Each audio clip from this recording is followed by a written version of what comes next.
अब शोध पत्र वाचन के बाद इस तकनीकी सत्र में सह-अध्यक्ष की भूमिका का निर्वहन कर रहे डॉक्टर कुशल नाथ मिश्र सर को मैं सादर आमंत्रित करता हूं अपने उद्बोधन हेतु। डॉक्टर कुशल नाथ मिश्र सर। सभागार में उपस्थित मंचासीन इस टेक्निकल सेशन के अध्यक्ष, त्रिभुवन विश्वविद्यालय काठमांडू से आमंत्रित प्रोफेसर सुबोध शुक्ल जी, विषय विशेषज्ञ के रूप में उपस्थित दीनदयाल उपाध्याय गोरखपुर विश्वविद्यालय से हमारे सहयोगी डॉक्टर सोनल सिंह और डॉक्टर श्री प्रकाश प्रियदर्शी जी, सुनियोजित ढंग से मंच का संचालन कर रहे श्री विनय कुमार सिंह जी,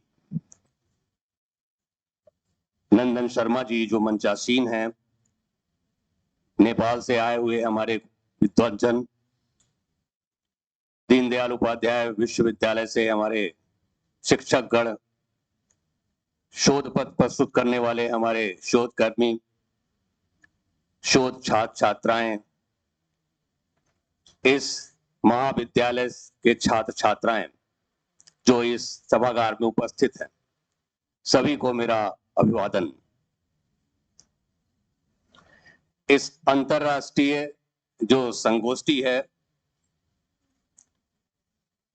उस माध्यम से भारत और नेपाल के बीच में क्या सांस्कृतिक संबंध हैं, अतीत से लेके वर्तमान तक, उस पर चर्चा की जा रही है और जो संबंध है उसका कैसे डेवलपमेंट हो, उसका कैसे विकास हो, इस पे भी बातें की जा रही हैं। मेरे ख्याल से वर्तमान परिप्रेक्ष्य में भारत और नेपाल अलग राष्ट्र हैं, परंतु दोनों एक ही हैं।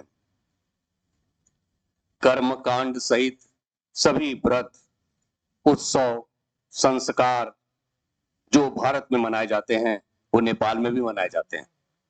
पूरे विश्व में हम नजर डालें तो दो विभिन्न राष्ट्रों के बीच में इतना प्रगाढ़ संबंध अनंत कहीं नहीं दिखता। Three sister city agreement, three sister city समझौता,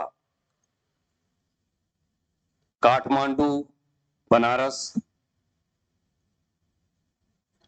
जनकपुर, अयोध्या, बोधगया और लुम्बिनी, दो अलग अलग राष्ट्रों में अलग अलग तीर्थ स्थान, और इन तीन स्थानों को जोड़कर एक संयुक्त तीर्थ परिपथ बनाने की जो योजना है वो दो राष्ट्रों के संबंधों को दर्शाती है।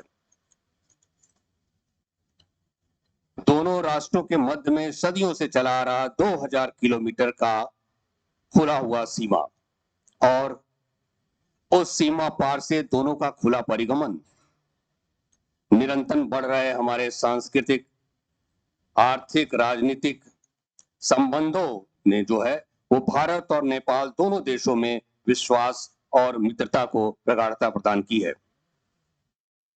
शिव अवतार महायोगी गुरु श्री गोरक्षनाथ नेपाल के प्रतिपालक संत हैं।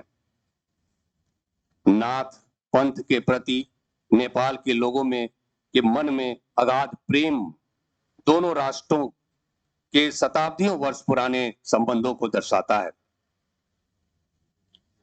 पृथक होते हुए भी दोनों देशों का आत्म तत्व, संस्कृति, सभ्यता, ज्ञान परंपरा, अध्यात्म, आहार, विहार, व्यवहार, विचार, जीवन पद्धति, उपासना पद्धति और मानव मूल्य एक ही है।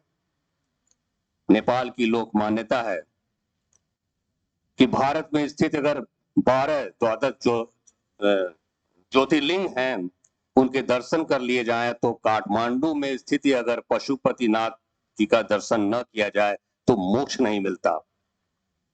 इस तरह की संस्कृति, धर्म और अध्यात्म का जो परस्पर आदान प्रदान है वो दोनों देशों के गंभीर अंतर संबंधों को प्रतिपादित करता है।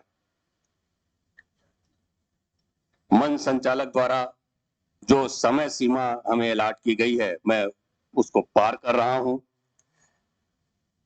लेकिन मैं एक बात मेंशन करना चाहता हूं यहाँ पे कि जो हमारे शोध कर्मी और बीएचयू से आए हुए डॉक्टर वंदना ने जो यहाँ पे शोध पत्र प्रस्तुत किए, वो अगर आप कहीं और पेपर पढ़े होंगे तो उससे यहाँ बेहतर किया है आपने, ऐसा मैं मानता हूं। और भविष्य में अगर कहीं और प्रेजेंट करेंगे तो जो यहाँ किया है उससे बेहतर ही करेंगे, ये भी मैं मानता हूं। इसी शुभकामनाओं के साथ मैं इसमें बाड़ी पे विराम देता हूं। धन्यवाद।